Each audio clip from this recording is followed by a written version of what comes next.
RUWAN IDO HALIFA MDS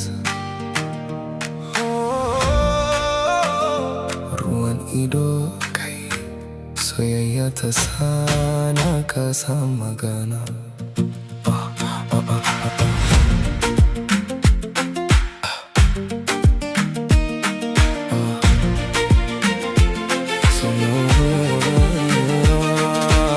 Suna samin ido wai na fiye ruwan ido, ta yaya kawai a ce zan barado.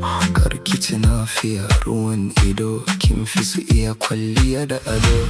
Dole ma nasa gidanmu na gado, na siya miki farado. Saboda na kasa daina sonki, kallonki yasa zuciya ta yi modo.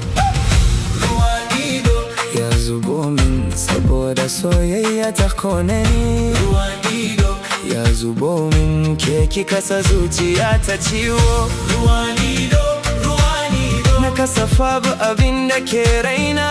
Ruwan ido, ruwan ido, ke kadai na ke so a duniya. Idan wani sun rufe gaba daya zuciya ruwa, gaba daya rayuwa kulawa. Ga wanda nake so a kaina ba ta damu ba, ga wanda bana so tana bani kulawa. Abu mai kyau ka bar inda ka fi so, ka tafi inda ke kaunar ka samu kulawa. Akwai soyayya ta cika zuciyata, bakin ciki ya zo ya rufe fuskata. Titiwan zuciya ya sana ke kuka, da daren ka dai tina tunawa da ke. Hawaye suna gangarowa a hankali, ina son ki ko da kin yi nisa.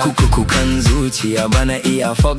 Ruwan ido shine shaidata, soyayya ta kama ni sosai. Tunawa da ke kullum cikin raina, zuciyata har yanzu tana son ki, duka saboda ke. Ruwan ido, duka saboda ke. Ruwan ido,